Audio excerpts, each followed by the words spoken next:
everybody. Welcome to the Hallmarkies podcast. I'm so excited today. I have another interview with a Hallmark writer, and I love talking to Hallmark writers. And this is a brand new writer. I'm talking to the writer of the upcoming Love to the Rescue film. We're talking to Sarah Montana. Thanks so much for coming on the podcast, Sarah. Thank you so much for having me. I'm so excited. This is going to be so much fun. Yeah, I am too. So what we like to do when we have guests on the podcast is give you a chance to introduce yourself and tell us what inspired you to become a writer. When I was a kid, I used to write stories and plays and things and make my three little brothers and cousins act them out in the backyard, much to their chagrin. And I actually used to write plays for kids. When I was in middle school and high school, I ran a drama club for fifth graders at our local elementary school for like 7 years. And in spite of all of that, I still loved singing. So I actually went to college for opera. I got my undergrad, I know, crazy. I did undergrad in opera, and then I got my master's in opera, and I started performing. And after 72 times of doing the same show, I realized that I missed rehearsal. And I went, oh no, I think I'm on the wrong side of this process. And so I decided it was time to make the switch. Wow. So you were into opera, huh?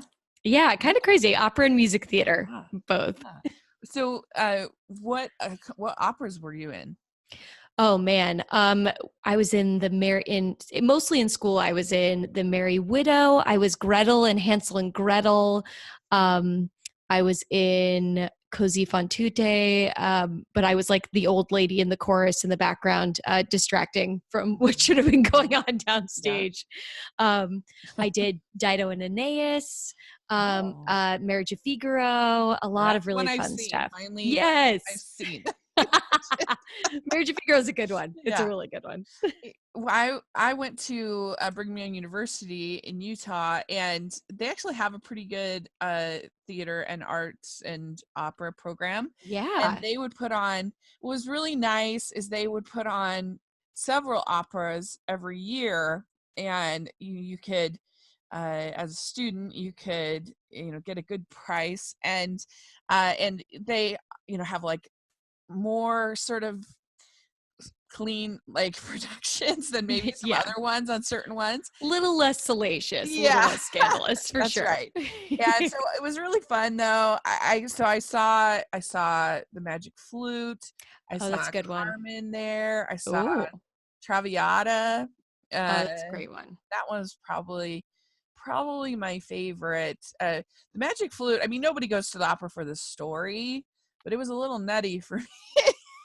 Yeah, Magic Flute is one of those that doesn't necessarily stand. The music is beautiful, but the story is weird, and it's a little like not great for women or minorities. There's a lot of problems. Really Mozart's a victim of his time. What can you say? But yeah, the music is beautiful. But I think Traviata is my favorite. I like the melodrama. Oh yeah, for sure. And it's fun. It's funny. I love Traviata, but I fell in love with it because I loved Moulin Rouge when I was in high school. And the storylines are pretty. It's like Moulin Rouge is kind of a mashup of Traviata and La Boheme. And so that was like, Moulin Rouge was one of my gateway drugs to opera world. Yeah. Yeah. And I think, I'm pretty sure that in Moonstruck, they watch Traviata, and I love the movie Moonstruck so much. That is the movie that got my parents together. No way. Seriously. That's awesome. they had a date to go see Moonstruck, and my dad kissed her afterwards, and it was like big drama, and it was like so cool. Oh my gosh. Yeah, I love it. I love both the Olympia Dukakis part, and I love the Cher and Nicolas Cage part. Both parts. I love. It's so good. But did you grow up in New York or? No, so I grew up in Northern Virginia, just south of Washington D.C. in a town called Dale City, which is I think it's like 50,000 people. So it's not quite a small town, but it's not like a big city. It's like very much suburban. Yeah, interesting. Oh, so I grew up actually in Frederick County in Maryland. No way. Yeah, so not too far off from there. Yeah. In a That's little town, awesome. yeah, a little town called Middletown. Oh yeah. And we were probably not Middletown, but that area was probably the most well known because we were about 15 minutes from where they did the Blair Witch Project. That's right. Yeah. Oh my gosh, you're so right. It was very exciting. It was an exciting time. That was like a big deal. I Yeah. remember Oh, yeah. that. Yeah. People would come and it was absolutely a big deal. That's amazing. People coming through looking for the Blair Witch Yeah. against their better judgment. I Like, know.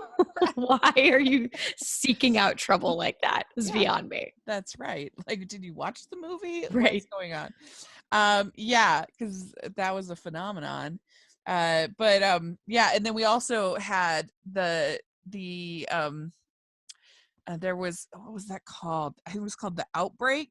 There was Oh a yeah. book.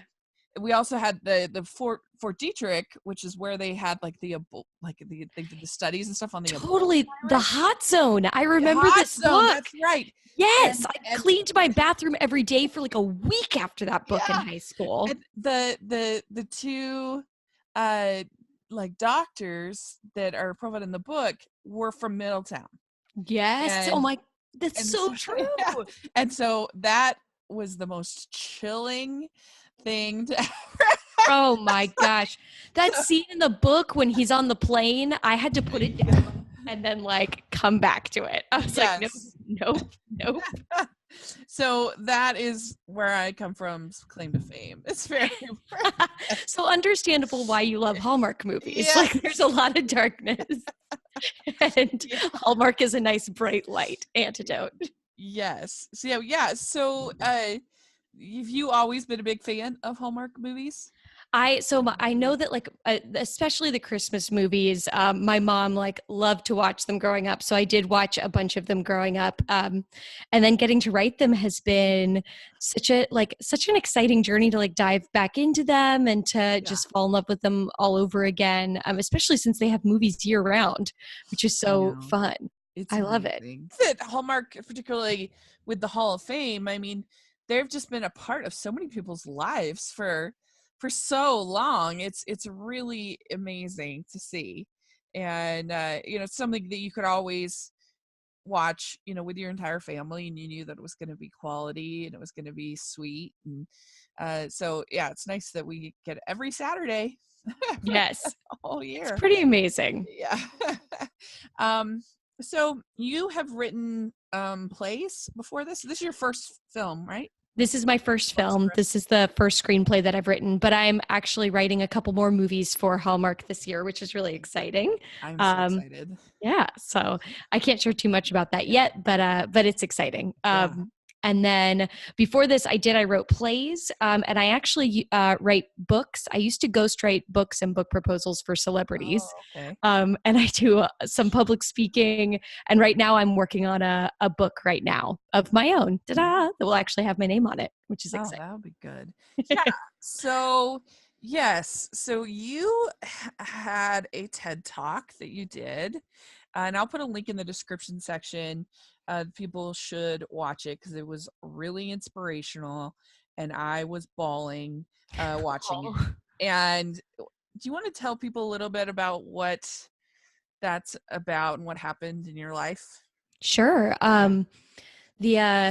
I guess the short version is that I gave a TED Talk about a year ago about my path to trying to understand what forgiveness is. I mean, everybody talks about how wonderful it is and that you should do it, but it's kind of like Nike, just do it. Nobody tells you exactly what the steps are for that. Yeah. And how you'll know when you have achieved it. And for me, that journey was centered around trying to figure out how to forgive the kid who killed my mother and brother.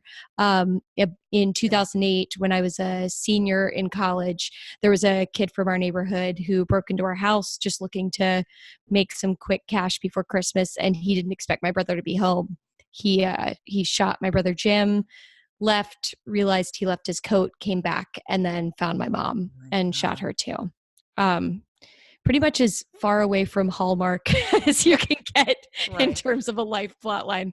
A little more Lifetime movie-esque. Right. Not to make light of it, sorry. No. That sounds terrible, but I've also lived with this for a really long time. It's been 10 years, and Mhm. you know, my mom and my brother are with me every day, and I love them and I miss them so much. But I've also done a ton of work, did a ton Yeah. of therapy, and went on this journey to figure out how to forgive this person, or even if I should forgive this person, Right. which ended up being one of the most life-changing journeys of I mean, I guess obviously of my life, but Yeah. yeah. I really admired it very much, because I like how you talked about how it was forgiving what he had done specifically to you, and had Yes. the pain that he had caused, and kind of not allowing that person to kind of drag him around with your whole life. Yeah. I really thought that was moving, and I can't even imagine what that would be like to go through. I've never been through anything like that, but the few little things that I've had to go through a forgiveness process in my life, I remember there was particularly one, and it's so minimal compared to what what you had gone through, but I had a time where someone had very much, what I felt like, had betrayed a friendship, and I was very hurt by it. And I kept thinking that I was over it, and that I'd forgiven, and that everything was fine. And then like something would happen, and it would kind of, I felt like the wound just kept getting reopened. And Yeah. every time that it would get reopened, it was 10 times harder to kind of deal with it. And it got to the point where it had been 2 years, and I was still very angry about what this person had done. And and very hurt. And I finally just realized that it's it was a process for me, and I was never going to be like technically done. And that, because that was, I think, my problem, is that I Yes. kept thinking like, I'm done. I've forgiven this person. And I'm done. I finished that process, because there's a Totally. whole like scripture about how, like, if you aren't forgiving, then you are worse than the offender. And so I felt like, well, I've got to be done. I've got to finish, Right. that I'm Right. worse than what this person had done. And but I don't know, I just realized that, like, it's just because it was just very unhelpful to keep opening that wound over and over again, and dealing with it again, and that hurt that I had felt. And so I don't know, I really appreciated that you talked about that it takes time, and uh that it's about what the hurt is to you, and not, I don't know, I just, Yeah. very No, interesting. I completely hear you. I think we do a lot of damage to people who have been wounded by putting an immense amount of pressure on them to forgive right away. Yeah. If we know that forgiveness is a good thing, why can't we just like solve for X and jump to the end, right? And unfortunately, that's not how it works. I spent a lot of time right after this happened, because I was a good Christian girl, kind of Mhm. shouting into the wind, saying, I forgive you. Mhm. And it took a long time. It took a couple years for me to realize that I had not forgiven this kid. I had turned him into a non-person, into like Mhm. a storm that swept through and ripped our house up and threw it in Oz. But that I was doing whatever it took to compartmentalize that pain, Yeah. to say I forgave him, so that I could avoid going through the process of forgiveness, which is it is kind of a trial by fire. You have to really lay out specifically what this person has done to you, not to your mom or your brother or your dad or to anybody else, but like what specifically have they done to you? And then Mhm. you have to go through this inventory of wounds. And that is, most of us are scared of wounds. They're really icky and scary. Yeah. And it's a lot to try to confront yourself that way. And to me, that part of the process is so hard that it does require time and it requires safety. Like you Yeah. have to be in a really safe place to unpack your hurt. Right. And if you're still being wounded by someone, if you're not with people you trust, if you don't either have a therapist or a loved one or someone that you can unpack this with, or even a journal or some space where you don't feel like you're constantly in fight or flight, it's really hard to Yeah. move through the necessary steps of the process. Yeah. And you're right. I forgave the kid who did this. I sent him a letter. I did the whole deal. And Yeah. then information still comes when I was home for Christmas. It was the 10-year anniversary, and my dad gave me information that I think I must have had somewhere before, but in the shuffle of 10 years, everything gets jostled around. And it shook Mhm. me up a little bit. And I Yeah. was like, whoa, did I do the wrong thing? And I had to sit down and go through the whole process all over again and say, knowing this now, what are my wounds and what do I feel this person owes me? Mhm. And still, I was like, no, it is still better for my own sense of like individuation and freedom. And for the greatest spiritual good here is to say that he does not owe me anything, that we're done here. It doesn't excuse what he did. There is no justifying what he did. And I think that's part of the problem is forgiveness and justice are flip sides of a thing. Mhm. Like, Yeah. Yeah. Well, and forgiveness does not equate to tolerating evil. right. That like if you're in an abusive relationship, you need to get out of that relationship. And just because you've forgiven him does not mean that you should be continue to be abused, like Well, yeah. You can't forgive something without saying that it's evil first. Otherwise, there's nothing to forgive, right? right. Hmm. So if you acknowledge that something is bad, you can't forgive something until you've said this is wrong and I won't stand for it anymore. If it's continuing to happen, you can't even if you're saying you forgive it, it's not really forgiveness. Hmm. I think. I mean, with my, non-PhD in forgiveness, I Well, just have I my think your personal. life experience is a PhD of forgiveness. Wow. Well, that's really touching. And thank you for sharing that. And like I said, I'll have the link to the TED Talk in the description. I really recommend everybody to check it out. And I think you'll find it very helpful in your life. And yeah, I, I just appreciate you being open about that. I think it'll help a lot of people. And I'm sure the TED Oh, Talk did. thank you for Help. watching it.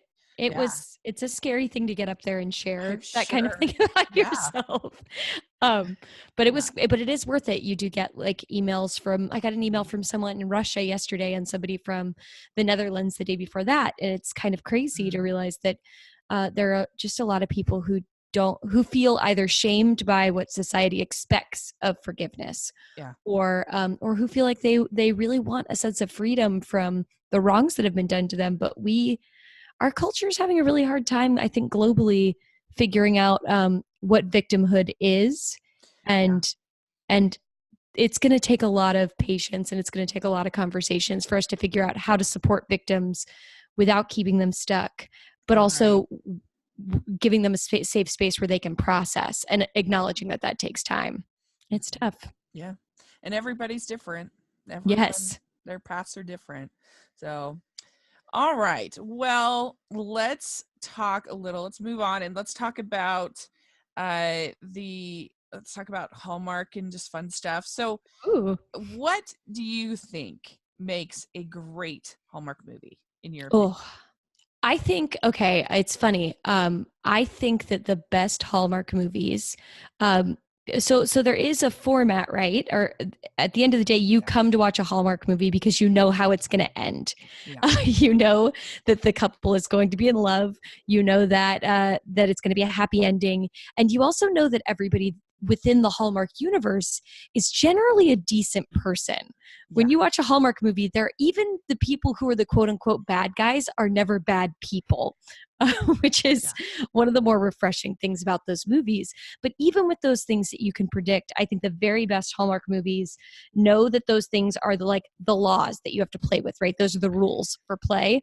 And Yeah. yet they still find a way to go outside the box or surprise you or get you so invested that you're almost a little bit annoyed with yourself. You're like, I know they're going to get together. Why am I so stressed that they're not Yeah. going to be together? Mhm. Those are the ones that I think are the ones that take us on a real journey and let us get to know um, a relationship inside and out so that we get a better mirror on ourselves and what we believe about love. Those Uh-huh. are those are my Yeah. favorites. Yeah, and it's funny too because people are always saying, "Oh, romantic comedy is so unrealistic, so unrealistic," and certainly certainly certain parts of the tropes of the genre are unrealistic. I get that, but I really genuinely think if you sit down and talk to almost every single couple, and you say, hey, tell us your love story, tell us how you met, it's basically romantic comedy. Like, Um, they almost every couple has their version of the meet cute, their version of like silly, ridiculous dates, obstacles to their relationship, and then finally getting together. I mean, it's just a romance is just inherently like kind of cheesy and just, but it happens. It's real. well, and I don't, you know, what's funny? I don't find it cheesy. But I Yeah. totally hear you because that's like the criticism when people are Yeah. like, oh, um, but for me, it's more that like these are like there's a reason that these stories keep coming up and coming up like throughout all of human history. I Yeah. mean, Romeo and It's true. Juliet Yeah. or like Much Ado About Nothing, Pride like and those are Prejudice. following, yeah, they're all following the same tropes, and those tropes emerge from the human experience, right? Yeah. Like you're saying. Mhm. The funny thing is I've pitched Hallmark a bunch of different ideas for movies, and Uh-huh. every single one that they've greenlit has been loosely based on one of my friends or Yeah. someone I know. Right. When That's it's so funny. grounded in truth, it's still fiction. I mean, I've Yeah. taken an idea and turned it into something completely fictional. But the best things are always grounded in some sense of truth, you know? Yeah. I mean, because Hallmark used to do more what I call whimsy in their stories, like movies like North Pole and stuff like that, Yeah, which they don't really do very much anymore. You got a little bit more of that this last year on Lifetime. totally. They did the Nutcracker Coming to Life movie, and some other Christmas Perfection that I loved, about a girl waking up in a Christmas village. That was so Yes. funny. Well, and Hallmark's Yeah. got some that have a little bit of magic, like the Christmas Shoe Addict one Yeah, yeah, it had an element of yeah, like, you know, time travel and yeah. that kind of thing. That was the most probably this last year, but there's almost no Santa this last year, which was a little bit of a bummer. Oh, yeah. But yeah, they've kind of pretty much, I think, decided that their brand of romantic comedies and holiday films for Hallmark are workplace comedies basically, and like classic rom-coms. uh that, I mean, a lot of them are some kind of, we're forced to work together, we're forced to plan this thing together, we're forced to, Mm. kind of a thing. And which, is fine. Sometimes I wish they'd break it up just a little bit when you have so many movies to color. It'd be nice if they just did some bonkers ones just for fun. Mm. When But you say bonkers versus like a workplace drama, yeah, like so something what? like a Nutcracker Coming to Life, like just something that's just ridiculous but really fun. Um, Yeah, yeah. I would enjoy a couple, like two or three, but I like the workplace ones a lot as well. I think it's you Yeah, know it's funny. I think about this a lot as I'm pitching stories and thinking yeah, about what works and what resonates with people. And don't get me wrong, I love like magical, yeah, whimsical, over the top stuff because hello, music, theater, and opera nerd. right. Um, but the other thing too is that you know in the age that we're living in, a lot of people are meeting people online. But then Mhm. the only other way that you really meet people is when life puts you, you know, Yeah, when fate has a hand and thrusts you into the same situation. yeah, Like Love to the Rescue isn't, they don't meet through work. It's not a workplace thing or anything like that.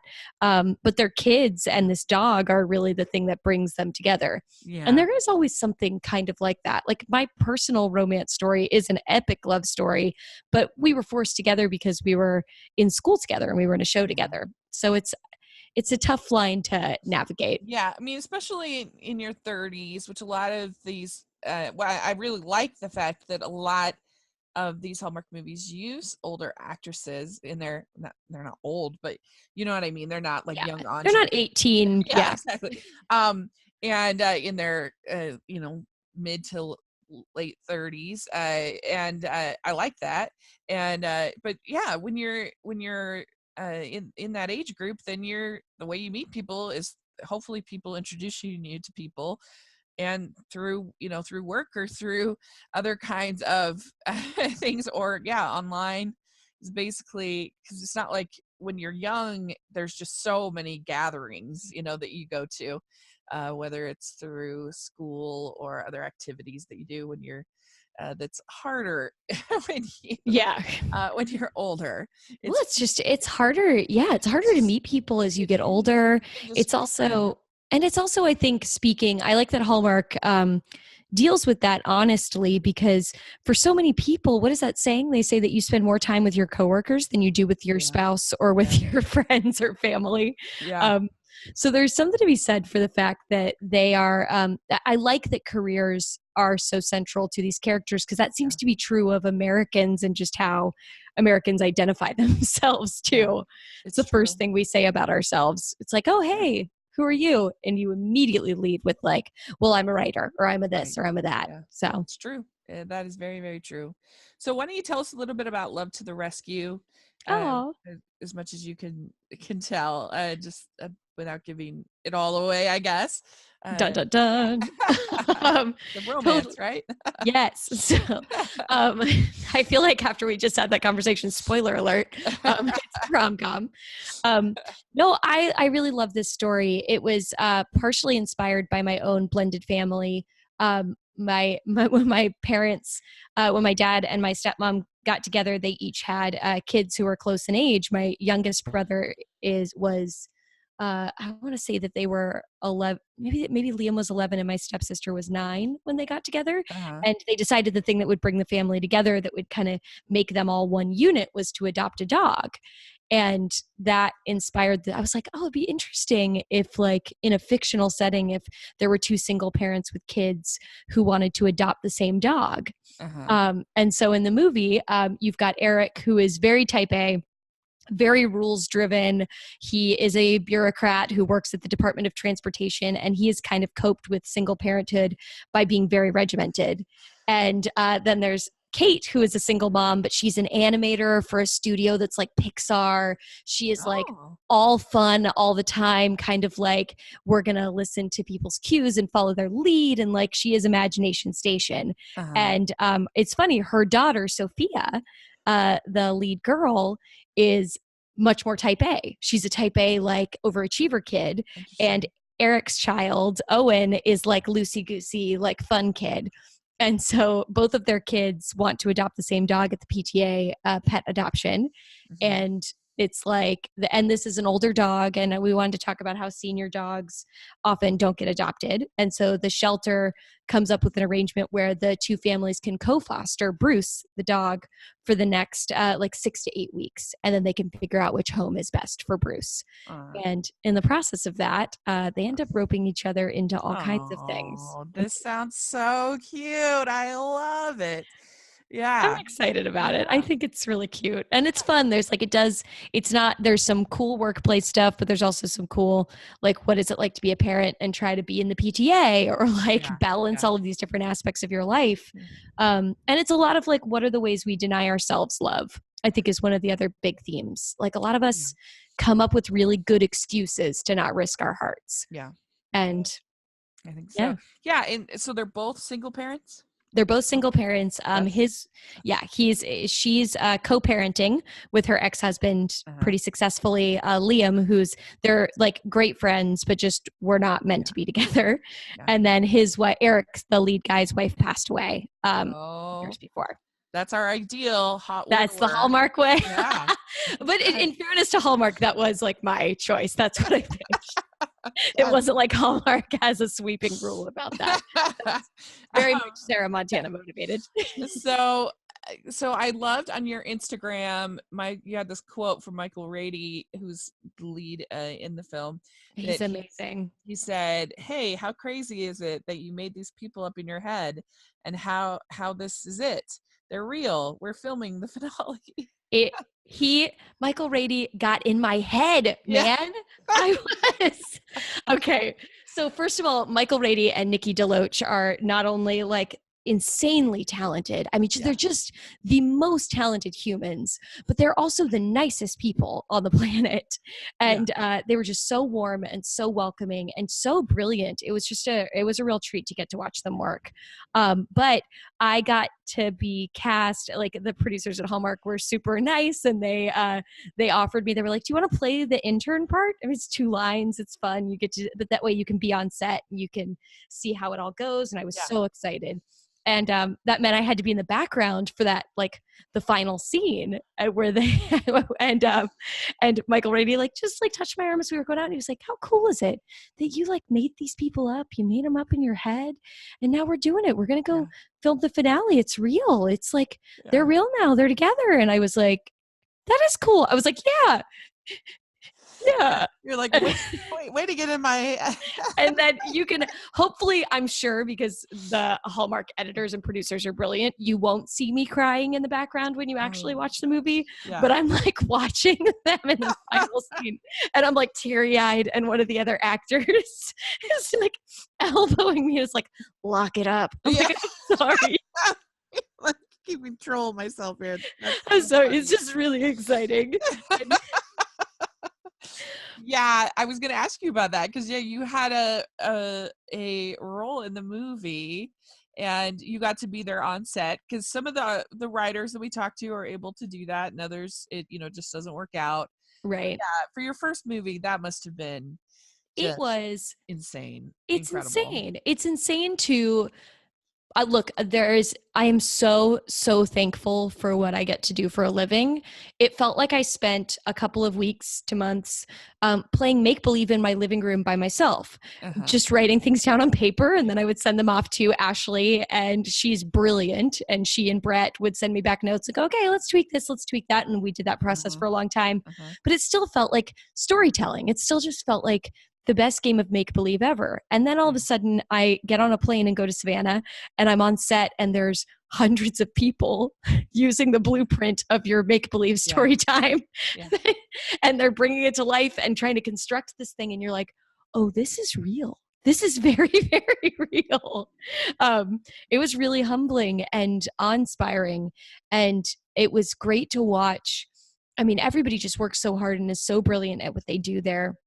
But watching this production team come together was really humbling, and it was super informative, because now when I go back and write other scripts, there is a face to every aspect of the job too, right? So when you describe a dress in the script, you're like, "Ooh, how can I make this easier for costuming?" Or when you're thinking about sets, and I actually started having a great dialogue with some of the people on set who, like, props was like, "Really? You made us like I won't spoil there, but there's a scene that was just like great. I asked for something just bananas for props, and they were like, 'I've never had this request.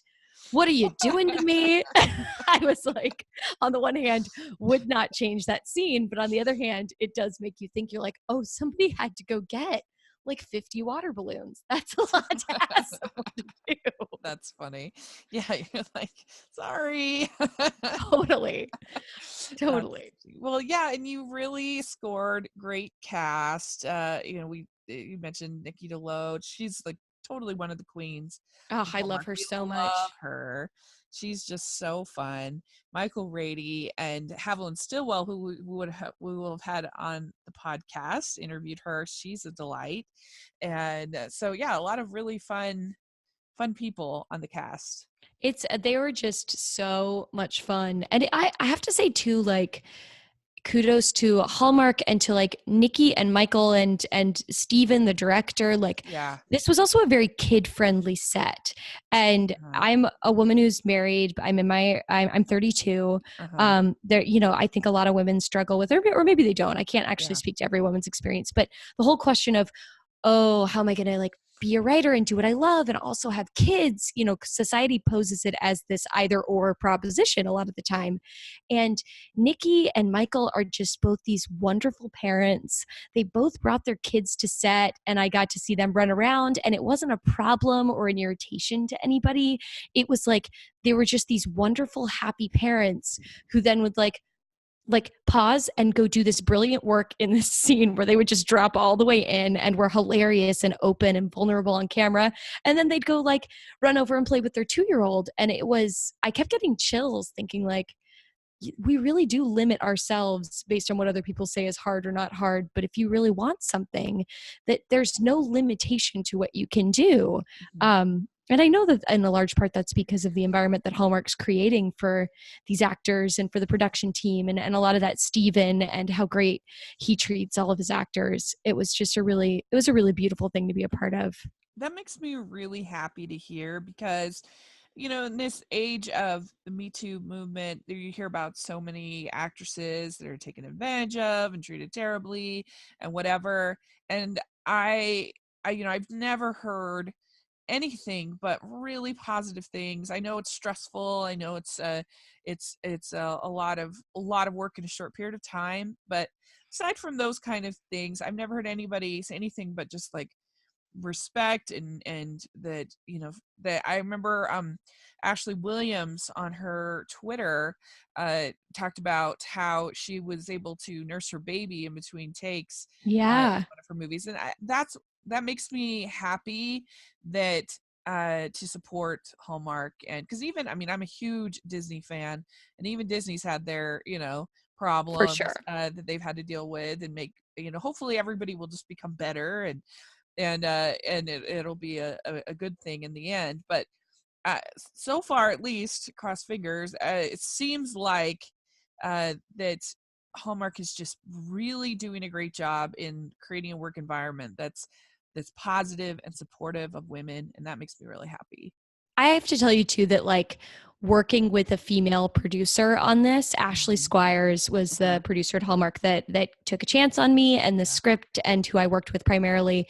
And she is just brilliant. Honestly, she's going to run the world someday, but there was something so inspirational in this Yeah. industry that you're right, Mhm. in the midst of this huge awakening that I do think is I think it is important for us to take stock of the insidious parts of the industry. And make it But better. Yeah. yeah, and to improve upon those things, to work with Ashley, who is this powerful woman, but who's young and who is just like super visionary, but also knows how to take care of people. This is like just a testament to what she's like and what Hallmark's like. When we were backstage, I say backstage, hello, it's not theater. But we were on set and Ashley and I ran to grab coffees and then came back, and there were a couple of women just like locals to Savannah on the street, and one of the production guys said, hey, these women are huge Hallmark fans, and they freaked. They were like, are y'all really filming a Hallmark movie in there? That would be Ashley us. That would be Amber and I. and Ashley was like, yeah, she wrote it. And they were like, you did?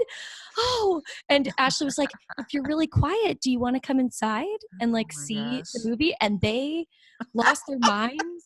And they came in on set and like, I mean, and they like got to see the monitors and they were like, oh, it's Michael Rady. It's Nikki DeLoach. Like, Yeah. and like it was amazing. And then, and Ashley gave them like this great little tour and we took pictures, and they were just like the nicest, most grateful people. And it was one of those things where it's like, oh, right.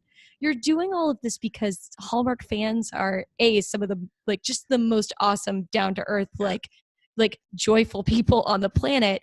But on the flip side, I've been on other movie sets before, and I've been on other like television sets before, and that would not have happened. Somebody Yeah. would not have, at least in my experience. I can't speak to all things, Uh-huh. of course, but like for Ashley to just say, well, why don't you guys come inside? She was so quick to make their day. I was like, this is just an organization that has a really good relationship with its fan base. And Well, now I know. I'm just going to sort of like linger around with, because they do film some here in Utah, and I'm just going to kind of linger around and hopefully I'll be like, you'd have to hope that like Ashley's yeah, around. I don't know. yeah, I also don't want to put Ashley on the spot. She's gonna be like, great, Sarah. yeah, Thanks for leaking that. Now everybody's gonna be banging down our door on the yeah. sets. Please don't Like, storm the Hallmark please let sets. me have a tour. Get to meet Michael Rady, please. Please don't storm the Hallmark sets. That was a once in a lifetime opportunity for those three women. Oh no. No, that's amazing. I love that story. That's great. I've unleashed the Uh, crazy. I'm sorry. no. Bad. So yeah, Stephen Monroe directed this, and he is a legend. Like he's He's done so fantastic. many great Hallmark movies. Yes. So that must have been giving you a lot of confidence. It was, well, first of all, it was so like, I was like shaking when I found out that he was going to do it, because you're like, oh, wait, I've Yeah, seen his movies, you yeah, know? Again, oh, wow, this is real. But then it was so cool and I'm such a geek that you couldn't even be nervous once you got on set, because A, he's such a nice human and is just talking to you like, oh, hey, like he's known you forever. But right. B, he's such a brilliant technical director. Like just getting to sit there for days on end and watch how he's setting up shots, how he's like framing everything, the different ways that things are going, how he handles everyone on sets and kind of keeps this era, like there's just this air of like calm. It's very chill. It's not like I've been in, I used to do a lot of like background work to pay my bills when I was in grad school for Uh-huh. opera. Uh-huh. And so I've been on sets where it's not like that. It's very tense, even when you're waiting for long stretches and nothing's happening. He was not like that. It was just it was a very cool and very like calm place to be. And he's just really brilliant in the way he sets up all these shots and watching how he executed. I mean, like, it's just like I would watch what was happening and then look at the monitors and be like, this is just so pretty. Like, it's just such a pretty shot. I Yeah, don't know how he does it. It's pretty great. that's really cool.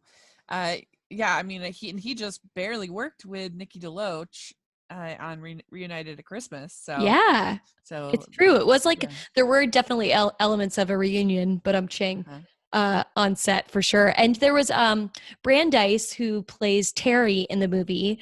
I think was in another one that he did with her. I want to say it was the.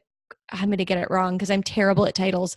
I think it was the Christmas at Homestead, or maybe it Oh, wasn't a Christmas, but it was one that came out in the fall. Christmas at Homestead is one. I don't know if that's one he did or not, but I, um, I can't remember. But I think it was one. I think it was actually another one with Michael Rady. oh yeah, well that would be Christmas at Homestead. I think she was. I think that's the one that they were all. He's in that. If I'm misquoting that, I'm very sorry to everyone. Um, but yeah, so it was like kind of a nice little reunion on set, and there were some really great new faces too. Some really like everybody was just super talented. Yeah, It was really that's great. exciting. So was it a challenge working with the dogs in that? Um, I wasn't around as much when the dog had his scenes. He is so cute. Yeah. So cute. Honestly, it's a testament to Steven's brilliance that even when the dog, because a dog's going to be rambunctious sometimes, Uh-huh. he was able to frame things and set up shots so that they could get the footage of the dog that they needed and then continue to film the scene from different angles so that when it's cut together, the dog is still there and a part of everything, but you're not asking the dog to be there for hours and hours and hours and hours. You Yeah. know what I mean? Yeah. Um, It looks like I think it might be the same dog that was in what's it called? Love Story, Winter Love Story with Tim oh, Lilly. He was named Bungie in that movie. And cute. anyway, but regardless, super cute dog. He I, looks I will say, like, it was funny.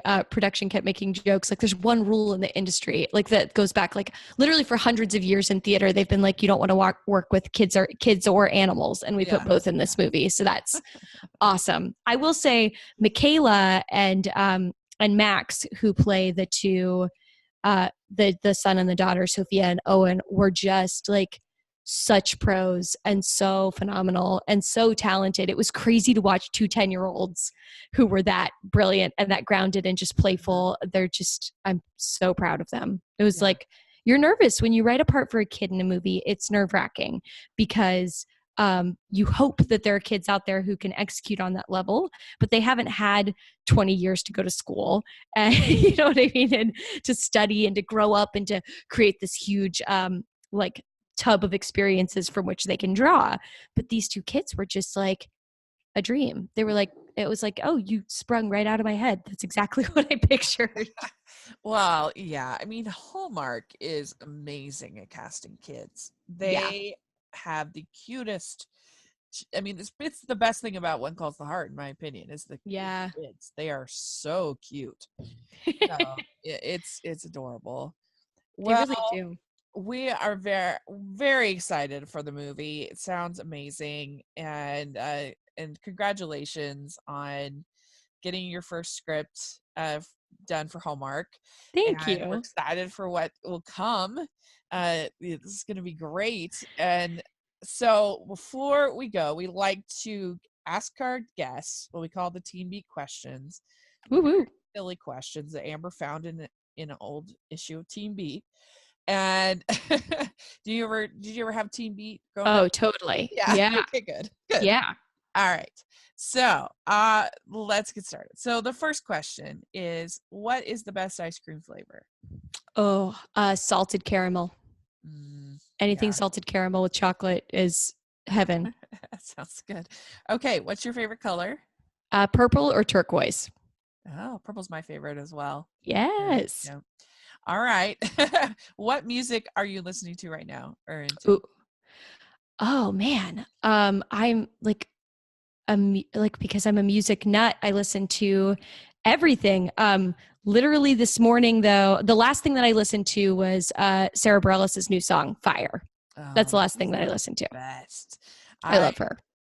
yeah, I got to see her live once when I she was touring with Sugarland. And Oh yeah. I like them fine, but I'm like, no, I want to go here.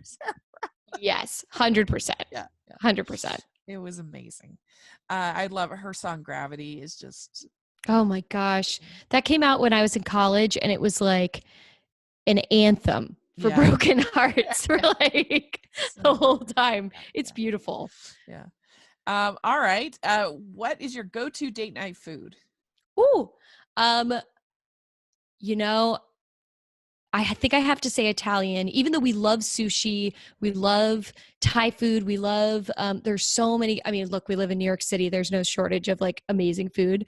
But our honeymoon was to Italy, and the restaurant that we used to go to for date nights when we were first started dating was an Italian place called Pasticci, shout out, on the Upper West Side.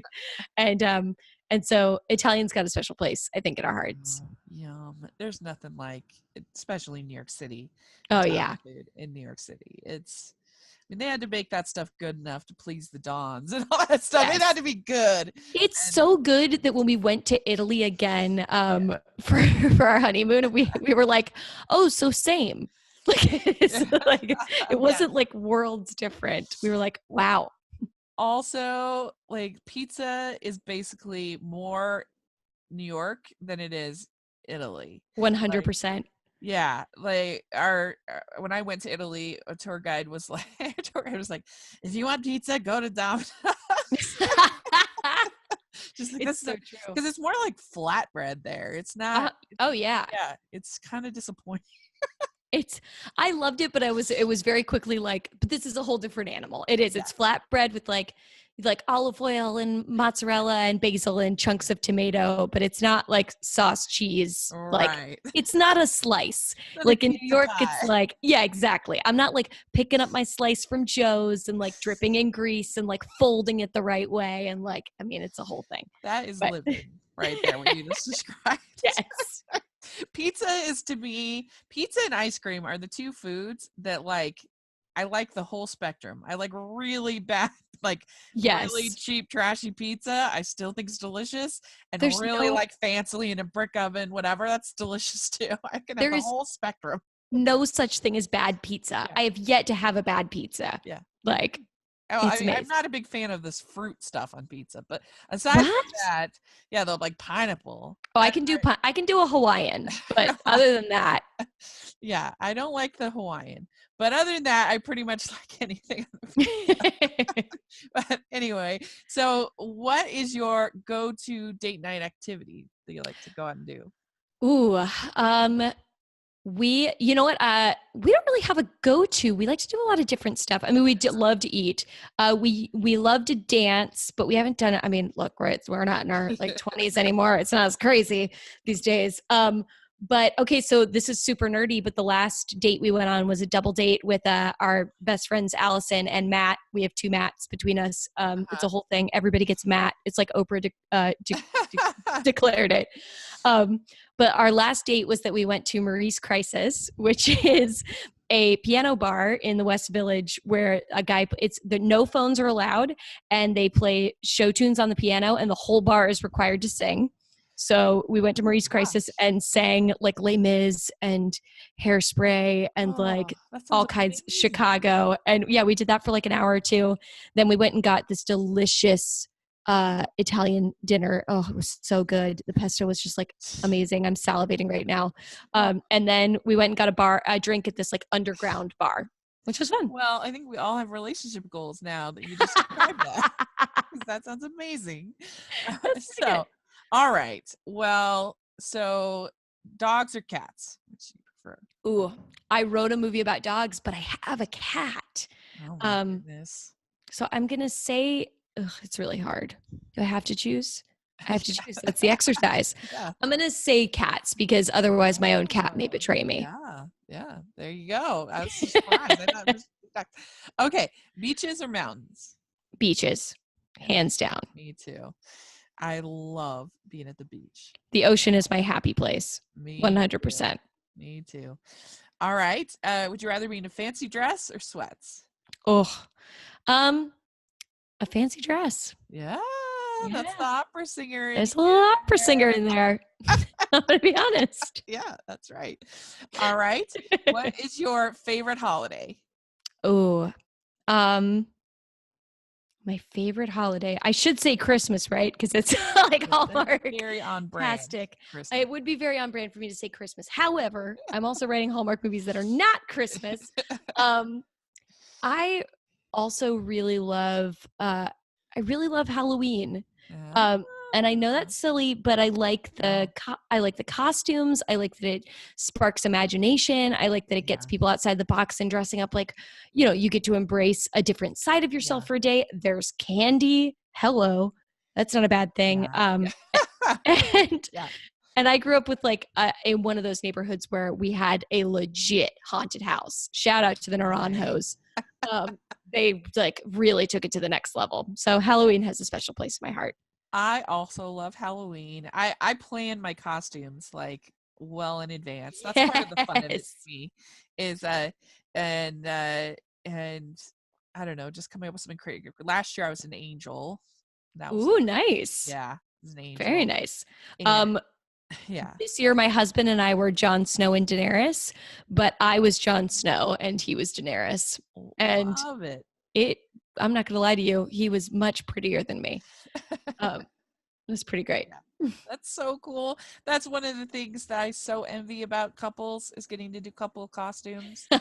Oh, I can't. If I ever get married and he doesn't want to do couple costumes, I will be so upset because Yeah, no, that's he's gotta get on board. It's yeah, a condition for marriage. that's right. It's in the Oh, vows. that's Sneak it right. in. Yes. Okay. Last question. What is your favorite Hallmark movie? You can pick your own Ooh. if you want. I mean, I think duh, it's my own. But because I love this movie and I loved everyone involved so much. It's really hard to pick a favorite. I know. I think can I say my favorite most recent one? Yeah, Would that be okay? absolutely. I really got surprisingly in my feels over Once Upon a Christmas Miracle. Yeah. That one wrecked me. Like I feel like I should sue for emotional damages. Like it was really emotional. I thought it was really beautifully done. I loved that it was a true story. Yeah. And I thought that they just did a really beautiful job with it. It was very sweet. I enjoyed it as well. It was definitely up there for Christmas last year for sure. Yeah, I Yeah. also loved like I mean obviously you guys know my personal story now. Yeah.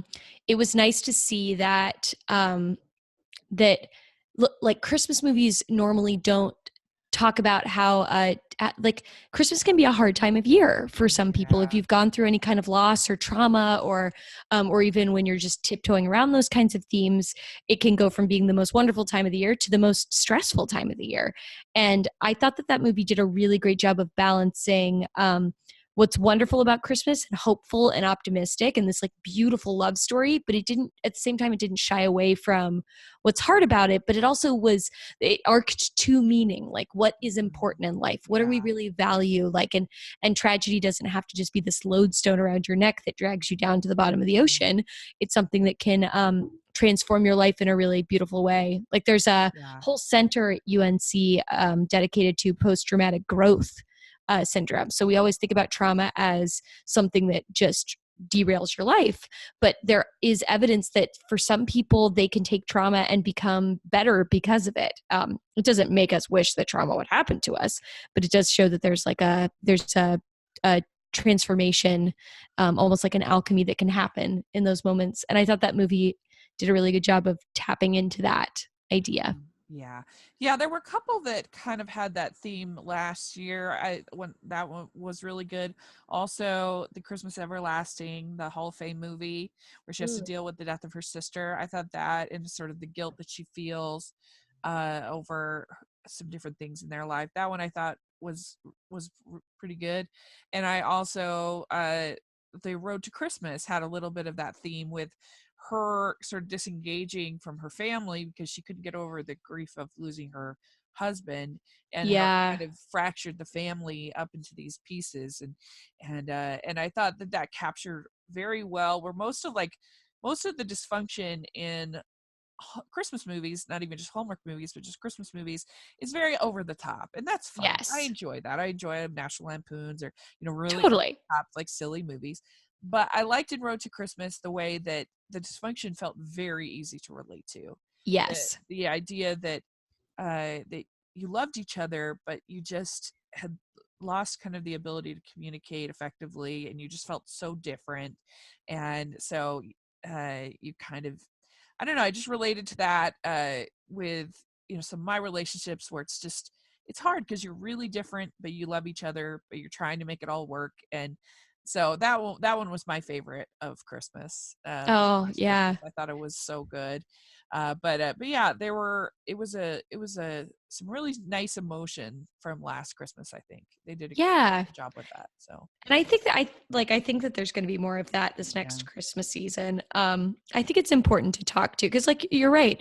Everybody on some level experiences that with their families. yeah, No matter how much we love our families, families are complicated because there's multiple people yes, all trying to come right. together, and so I think being able to speak to those themes in a way that doesn't it's I think there's a tendency in most art, not even Hollywood, not even movies, like there's a tendency to either treat family issues as if they're just all darkness or they're all light. And there is some Right. balance, but we tend to have like one of those overarching. And it's nice when you can explore what's beautiful about the whole spectrum of colors of emotions in a family. I agree. I agree. Well, we are very excited for the movie, and you passed the test of the Teen Beat questions. Woo woo. We will let you keep writing Hallmark movies. Oh, good, Yep, good. yeah, yeah. So this has been so much fun. Thank you so much for coming on the podcast and talking about all your experiences and writing this movie. And we are definitely very excited to watch it. And so hopefully we'll be able to have you on again, and we can Woo.